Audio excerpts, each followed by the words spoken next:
Hi there, this is Sherry Lee Myers. Welcome to How to Connect with Angels.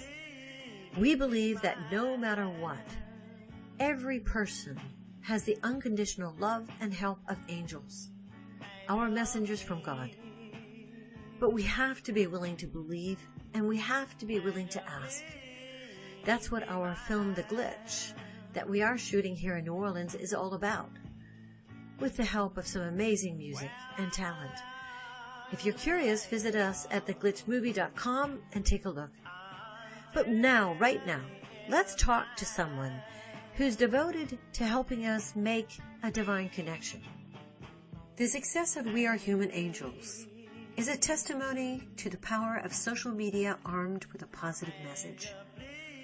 The self-published spiritual book by Anonymous has been translated into 14 languages by its readers. The book's life-changing words have awakened many to a planetary community that inspires them to make a difference. By popular demand, the mysterious authors of We Are Human Angels are now releasing an expanded version. They agreed to a rare interview to discuss the book. The following was an audio-only Skype from my studio in New Orleans to their undisclosed location in northern Italy.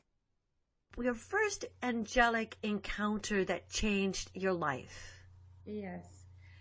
So it was long time ago. Yeah. And I was young, and I was a wild young girl, young woman.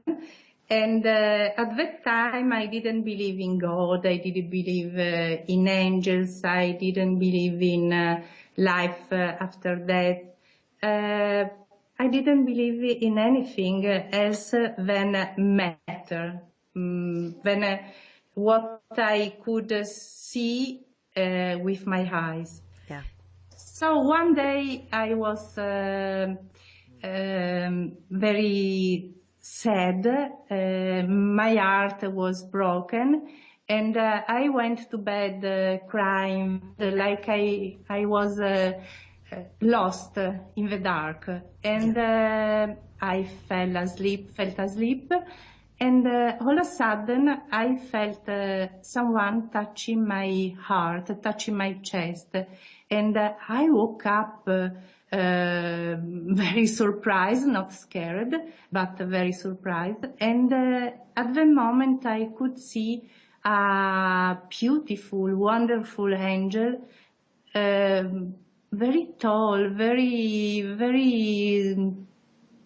sweet, smiling to me, and then he disappeared. And after that experience, I woke up completely renewed, and I started to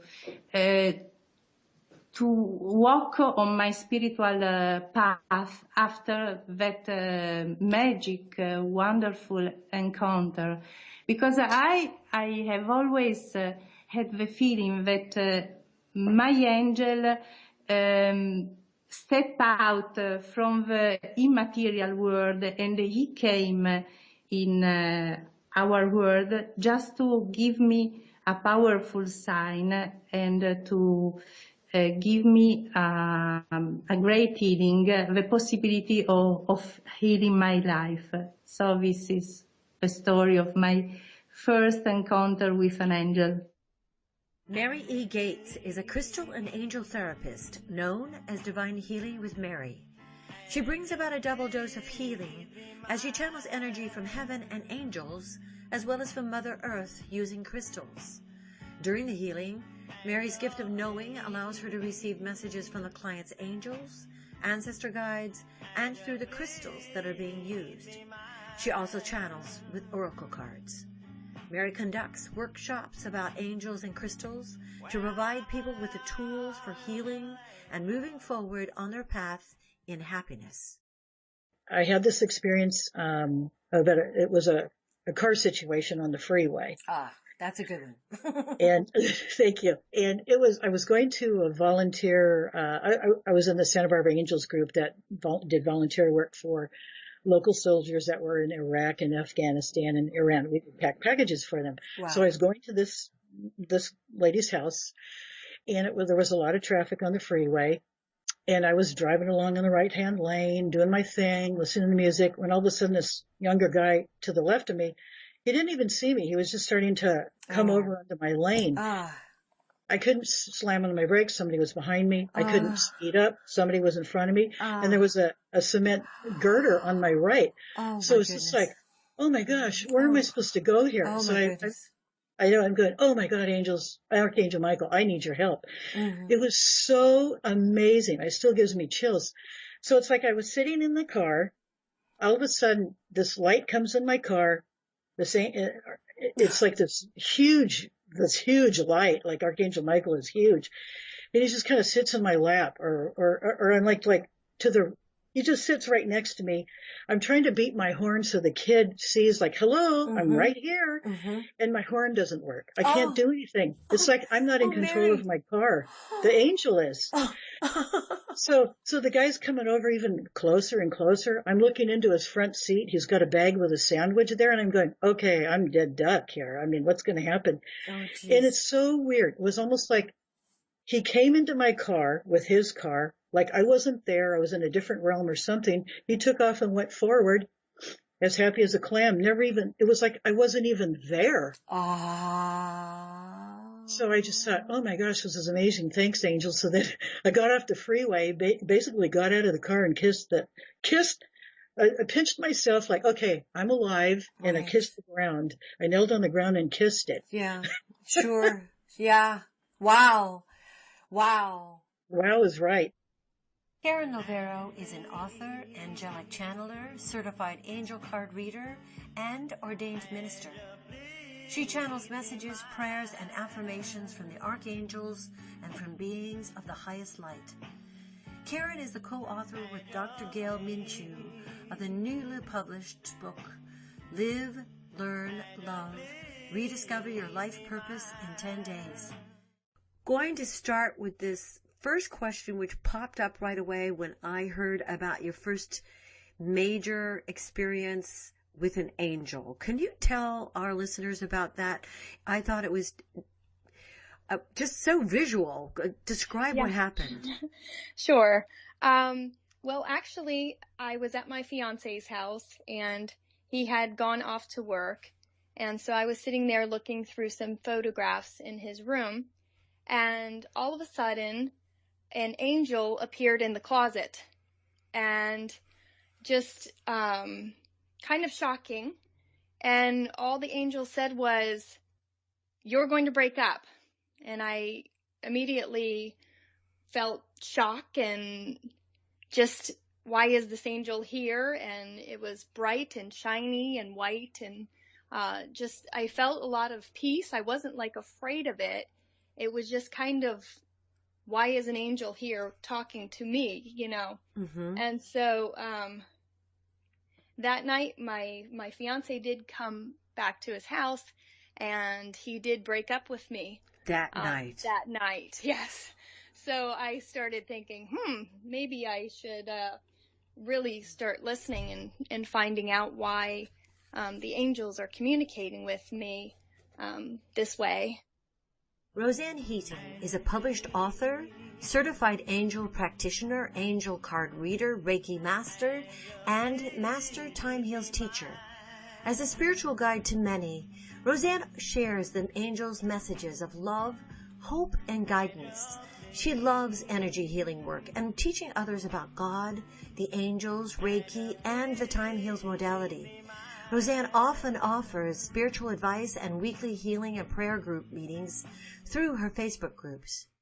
It was probably in my mid-30s, maybe a little bit later than that, and I had my mom and stepdad out in Long Island, and I had lived in Queens, and I was driving back on the expressway, and I guess going about 60, 65 miles an hour, and I put my signal on to exit, and a voice said, "Don't get off here." I said, "What do you mean don't get off here? This is where I have to go." I'm saying, am I hearing things? Am I, making this up, and so I just kind of ignored it, and I continued on, and they said, I'm telling you, don't get off here. I said, okay. If I tell you that it wasn't 2 seconds past the exit, and I did not exit, my tire blew out. Oh. 65 miles an hour in the right-hand lane. I ended up on the side of the road, and safely, didn't hurt anybody, didn't hurt myself, and it was all good.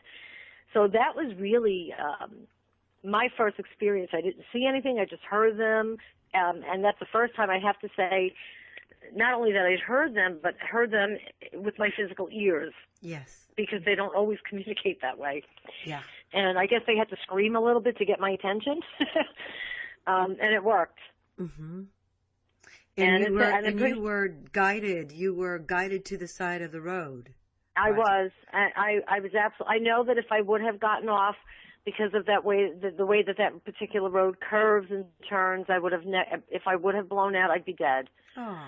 And it was that serious. This was a pretty tricky road, and I definitely would have been over a ravine or something. So.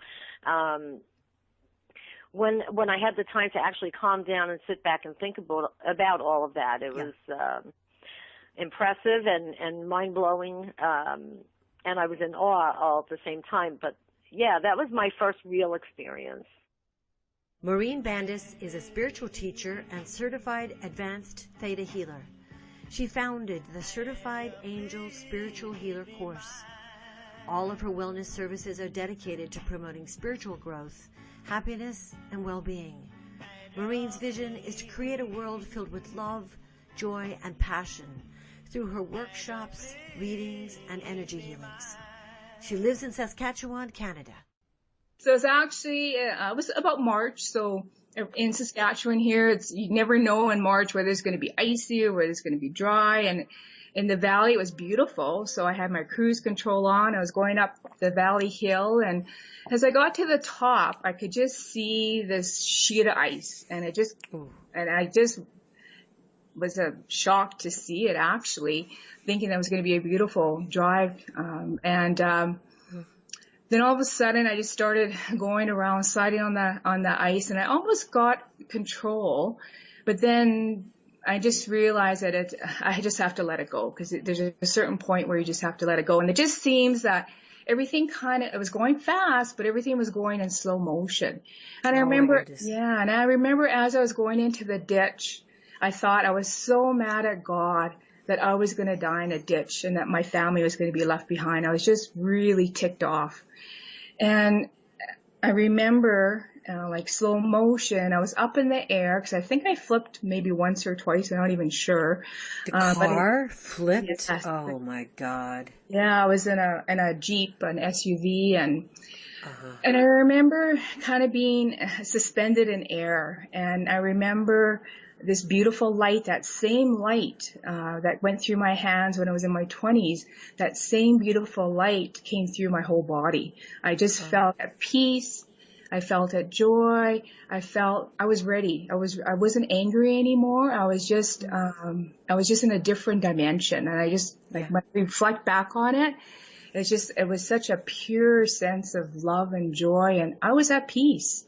And then when I landed on my four wheels, I just, oh my God, I'm still here. I was just shocked that I was still. So that really was when things started. That's when I really started getting tapped into this energy work that I'm doing now and working with the angels. So it's been a journey, but it's been an amazing journey.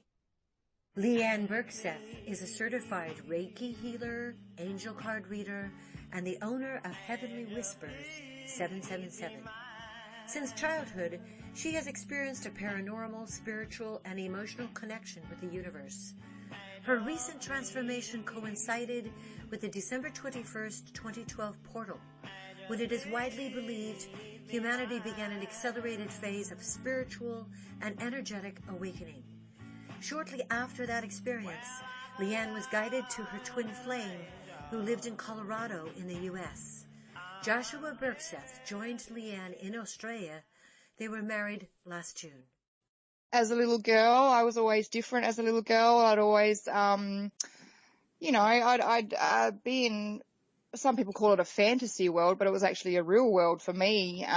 You know, I would feel a lot of angels and, you know, light beings and that around me as a little girl.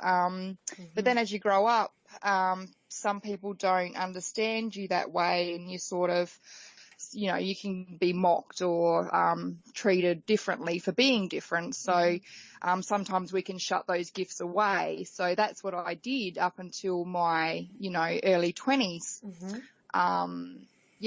Through my teenage years sort of rebelled and shut it all away until my 20s when I had a near-death experience, and that was really the beginning.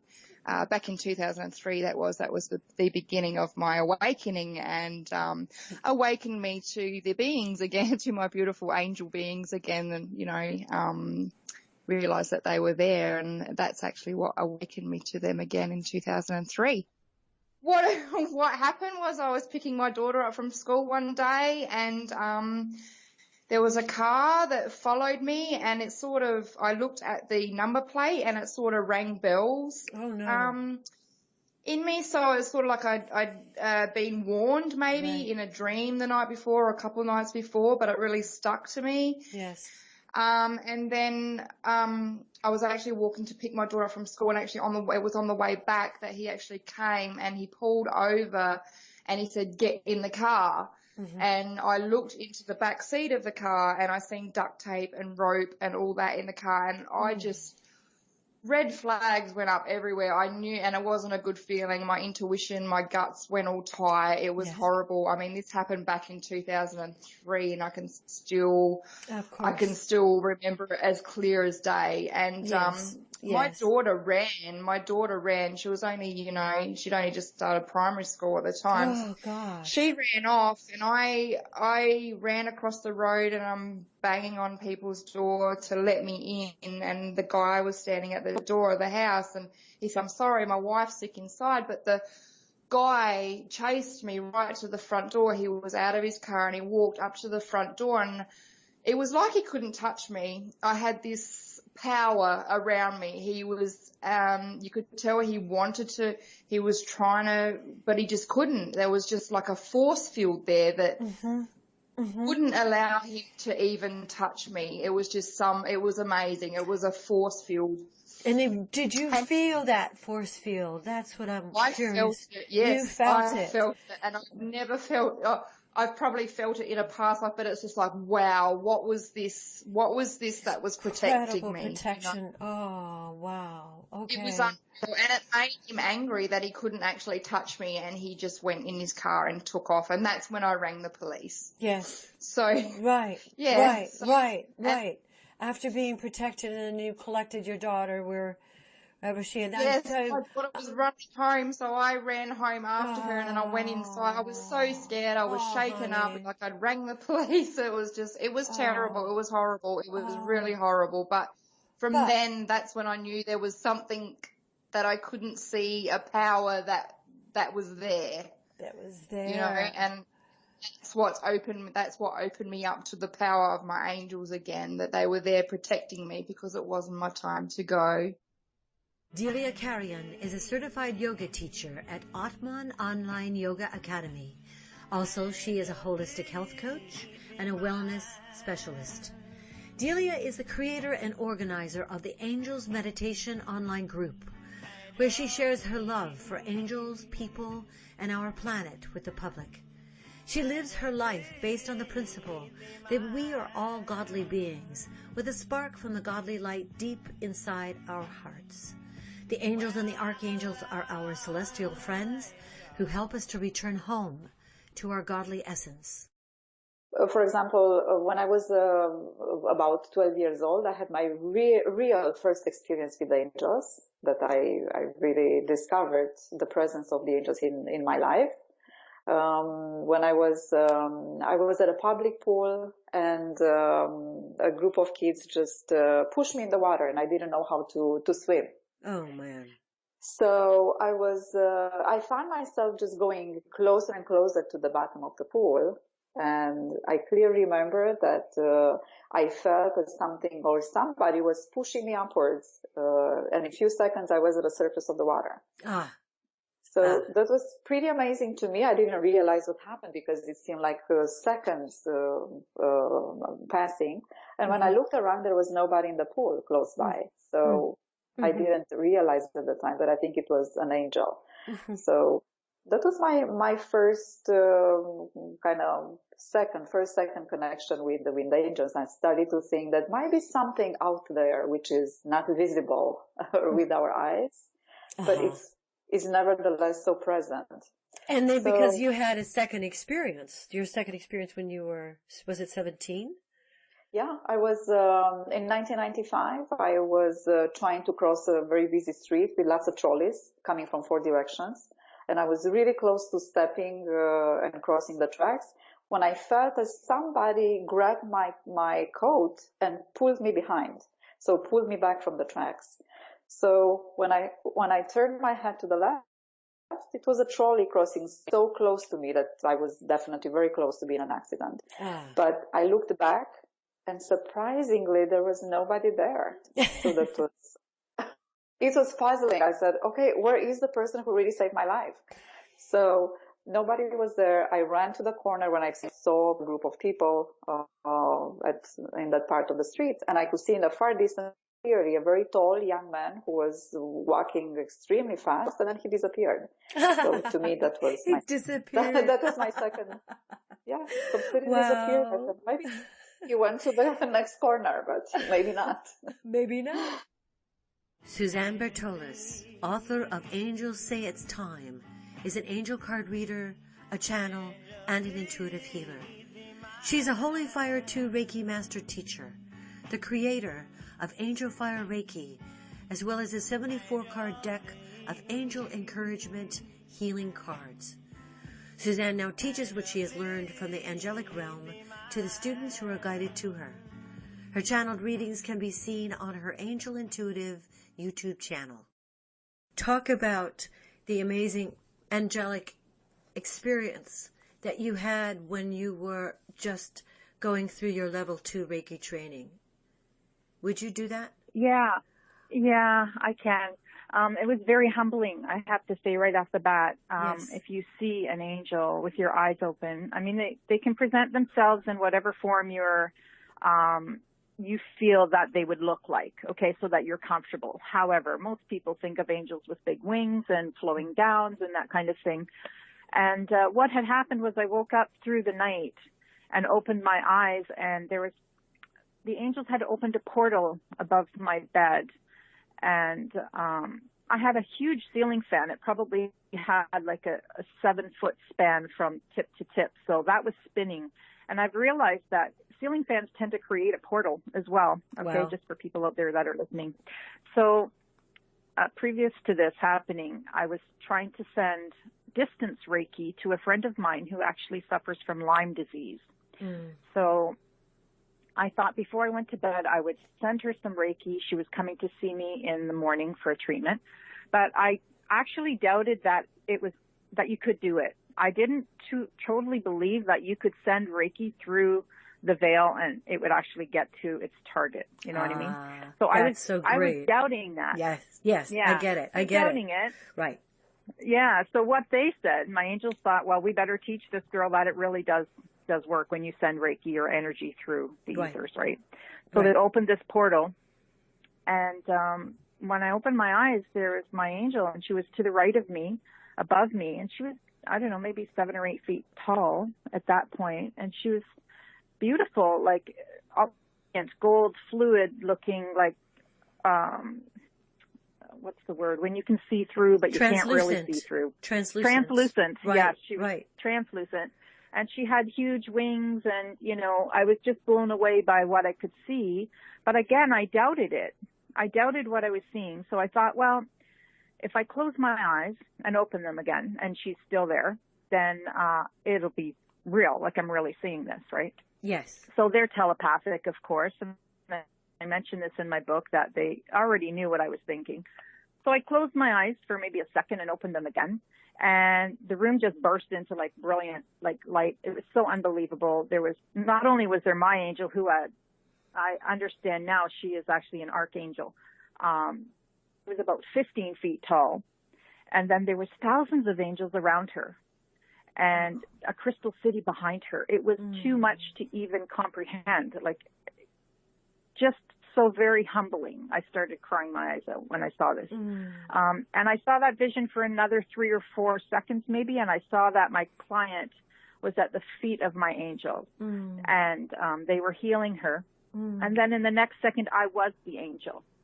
And I have since learned since then, and I haven't even told anybody this, is that that was my highest self. That 15-foot angel is an archangel, and that's who I am, I guess, at the top of my stream. And I've only just learned this. I haven't even told anybody. So when I think about that now, it's even more humbling that they presented themselves to me like that, and that I was able to see such a phenomenal thing, you know. I mean, you can see through the veil at times and see spirits and things like that, but to see the angelic realm and the crystal city and the amazing amount of love that you feel that radiates towards you is unbelievable. Lisa Jo Davis is an empath intuitive who channels the archangels and the ascended masters. As a time heals practitioner, she works with the energy of the chakras. Lisa Jo is also a Doreen Virtue certified fairyologist. As an advocate for spiritual growth, Lisa Jo offers educational classes, hosting the archangels, as well as private healing sessions. If anyone was to read your bio, they would be amazed by the way that you became acquainted with your angels. Would you talk to us about your near-death experience? Yes, I will. It actually was my 2-year anniversary on August the 24th. And 2 years ago in 2014, my life changed. I had an unexpected spontaneous bleeding that was in my stomach area. And I was at home, and, you know, this pain had started, and I just kind of pushed it off, and it continued. And I ended up waking my husband up because he works night shifts, and told him, okay, you're going to have to call the ambulance for me. And when the ambulance came, my blood pressure had dropped down to, I think it was 30/50. Oh, wow. Which is very low and alarming. Yeah. And what they did, instead of taking me to my hospital, they took me to the nearest hospital. And they were in the ambulance, they were having a hard time trying to insert an IV, and very unsuccessfully. They just were not able to do it. And I arrived at the first hospital, and all the way through, you know, all I can do is think of pain, because that's some of the worst pain I've ever had in my whole life. Oh, and I had asked God, please help me. And I went down the line, Jesus, please help me. And guardian angels, please help me. And I called out to the archangels as well to help me, because the pain was just so overwhelming, and it's unexplainable how much pain I was in. During this process of the 5 days, I had lost about 3 pints, a little more of 3 pints of blood inside of my body. And I was in and out of consciousness. When I had got to the hospital, they still were not able to connect into a vein to place the IV. And they had were up to my chest. They were because my veins were collapsing. Oh, dear. And they were up to my chest where they were trying to find a vein. And I thought about Archangel Raphael, and he's like the healer of, I call him like the medical doctor on the other side. Mm-hmm. And the moment I said, Archangel, please help me help them, the nurse was able to go into my vein and hook up the IV, mm-hmm. which, you know, I was very thankful for that. And, you know, I was very scared. And when I said, God, I'm really scared, I felt this overwhelming warmthness around my body. Oh. And I just heard, you're going to be okay. And it was in a man's voice. Oh, wow. And And so, or a male's voice. And so I was just like relieved that I was going to be okay, but I was still really scared. Like I said, I was going in and out of consciousness, and I had heard the nurses speak among themselves like they weren't really sure if I was going to make it. And then they started pumping the blood out of my stomach. And that was really scary for me to be there. They had done, some CAT scans to find out what was going on and where the bleeding was actually at. It was between the back of my spine and my stomach area in there. God. And it was in an area where they couldn't go in and do exploratory surgery. It would just make matters worse to go in there. And so they were going to try to see if the bleeding would stop on its own. So when they kind of had me stable, they sent me to another hospital. And the doctors there did the CAT scans, and they were very unsure of why it happened, how it happened. You know, I was questioned a lot whether I had been, whether I had fallen down, or whether, you know, my husband had done anything to me. Oh dear. And, you know, well, they have to cover all grounds, unfortunately, but that I almost laughed when they brought his name up, and I said, oh no, nothing. He didn't have anything to do with this. I just woke up this way. I haven't fallen. I don't know what happened. And so by the time I got to the third hospital, which was my hospital, they again confirmed what the other doctor said, that there was no way that they could go in and do exploratory surgery. They were just going to see if the bleeding stopped. And the bleeding has started to slow down by the fourth day. And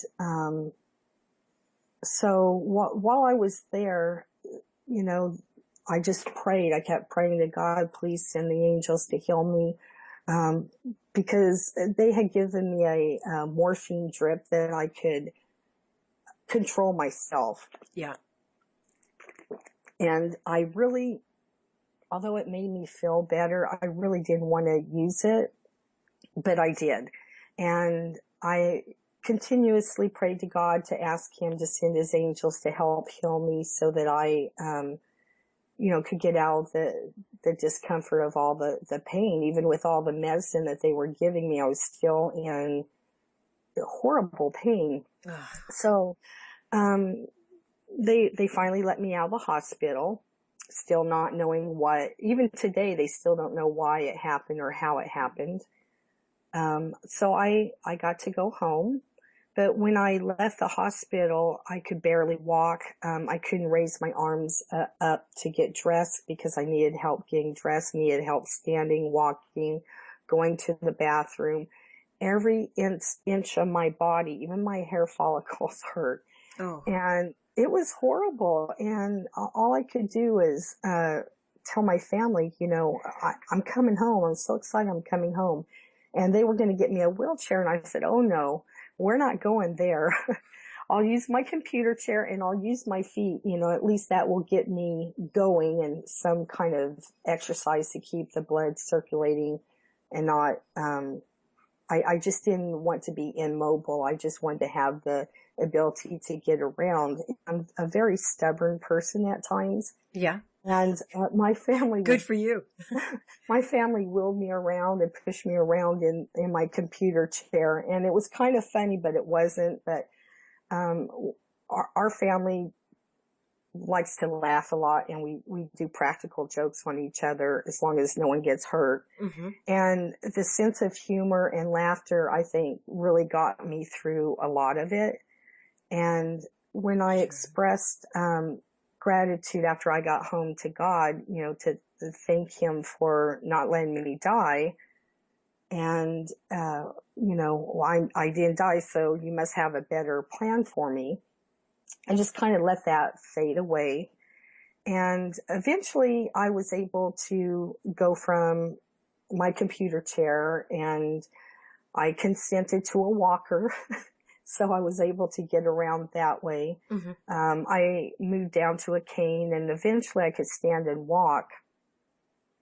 But I had a lot of one-sided conversations with God, and I would hear my own voice talk to me, but I didn't hear that male voice again. And every night, I mean, for about 3 months, it took me till I was where I wasn't in so much pain. And I didn't need people to make my meals for me, and I didn't need anyone to help me dress. I was still in pain, but I could do it, and I dealt with that.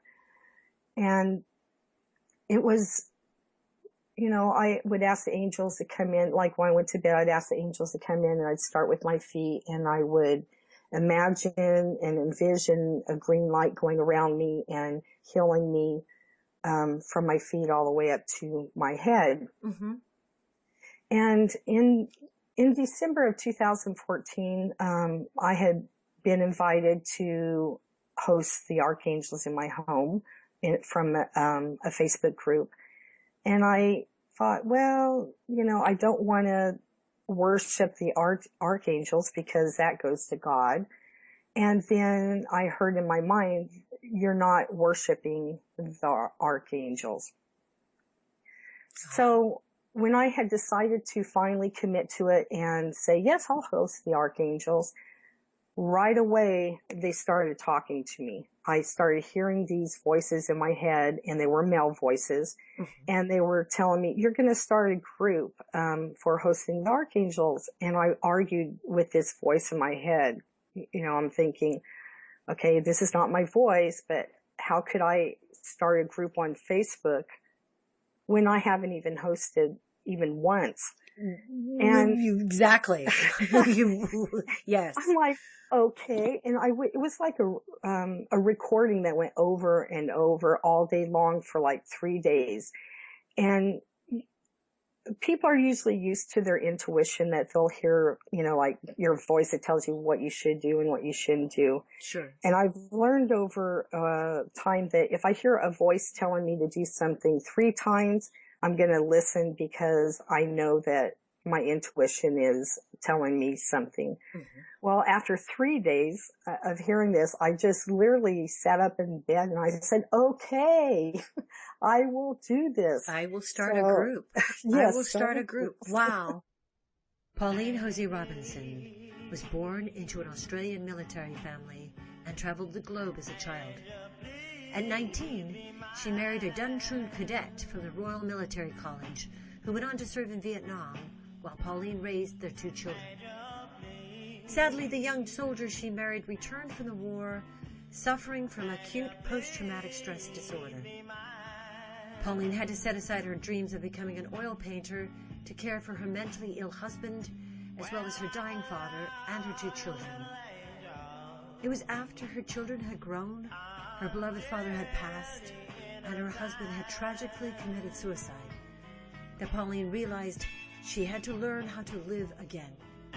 She met a shaman named Medicine Crow who encouraged her to heal through the contemplation of the beauty and wonder of this world.